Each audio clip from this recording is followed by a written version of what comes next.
Morning, Frankie, Meredith, Sid here with you. One quick note, we're going to talk a little bit of Leafs here because they're in Sweden. But one quick note, I feel like we don't do this enough, we should.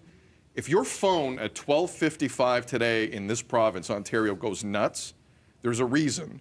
Canada's emergency alert phone notification system is going to be tested today.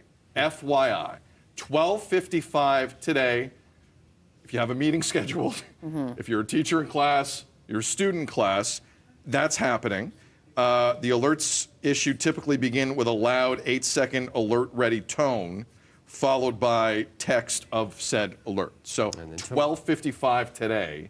Just get ready for it because it's needed, and it also freaks people the heck out because they're not ready. We'll probably don't call 911 after you get that. Yes. A lot of people, that's some of the reactions and worry. And, there's a lot going on in the world. People are on edge. So I'm glad you mentioned that. No, excellent points. Excellent points. Okay. The Toronto Maple Leafs haven't played it all yet this week because they're not in North America. They flew out Monday afternoon to Sweden. They're going to play 2 regular season games in Sweden. It's part of the NHL European Series. There's 4 teams total over there. The Sens are also over there. And it's funny, the Leafs sleep nutritionists, I believe is their actual title, made them stay awake after landing to get on the clock, which led to apparently the sleepiest practice you've ever seen in your life. They went straight to practice. They went right to practice. 30 years ago, they go straight to the bar. Hockey's changed. But, you know, Austin Matthews is always the big name with the Leafs. No. For the next little while, it's going to be William Nylander. Nylander is the biggest Swedish star right now in the National Hockey League. You could argue he's been the Leafs' best player this season. He has a point in every game they played this year, all 15 games. And it's going to be a special weekend for Nylander and a lot of Swedish players. They play Friday against the Red Wings at 2 o'clock in the afternoon, and then Sunday morning at 8 a.m. against Minnesota. The 8 a.m. game is on Sportsnet, so you can catch it there. But Nylander will play in front of his grandmother for the first time.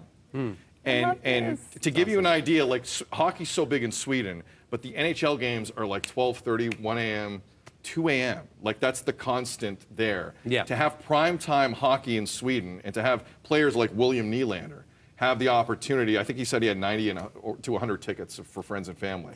It's just going to be, it's a special moment for him, and I know it's a contract year for him. There's a lot of speculation about William Nylander, but he has busted his tail. He's been their best player aside from Matthews, and it's going to be a great weekend for him. No doubt about it. Well, I think, too, back to, you know, an NHL hockey player is not made alone. It's made with family support and, you know, sitting in arenas. And I'm sure Grandma was involved in that back in the day. And so to get to actually see that in person and for him to be able to do that, I mean, I hope he has a good game for Nana, right? But I think it's so special.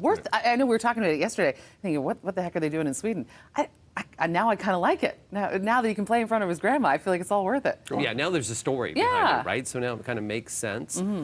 He was born in Calgary, but moved back in 14. Michael Nylander, longtime NHLer. He was a Calgary Flame. He was born in Calgary. I love it right now how we love Willie. There was not too many years ago where he was there, where everybody was loathing him at one period of time. Looking for more. Looking for a little more from this Maple talent. Leaf fans at that period of time didn't really like him as much. But now that he has produced this year, the love, and then now he's riding the TTC as well. And I hear, and I've been reading, that he's one of the last guys ever to show up to a meeting and to practice, but he's always not early, but always on time, but not necessarily on time is the way it was described. Which is a skill, right? Yes. Because we've all run into people who don't have that skill and are just flat out late.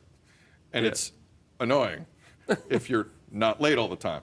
He also said, too, that the team, while they were over there, were going to do some things together. And I know we've been talking about maybe that they need a little bit of team building and bonding. So, I mean, that could be good coming out of this trip as well. I got to shout out to Sobeys. The Sobeys commercial, have you seen it yet? Oh, yeah, it's great. I love that commercial with all the Leafs. Yeah, he's awesome at it. Where they were acting like employees? Yes. I still haven't seen it front to back. I've heard it's really funny. It's so funny. Because his laugh, he has the best laugh in the league. It's a giggle. It's contagious. It's like he just genuinely enjoys himself, and he's also playing his rear end off right now. And he's going to get paid. Is it in Toronto? We'll find out.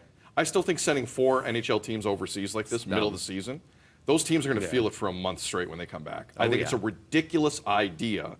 However, personally, but he's going to play for Indiana. I'm happy for a few of those players specifically, like William Nylander. Again, the Sunday game, 8 a.m. in the morning, it's Minnesota. You can see that on Sportsnet. We're going to take a break.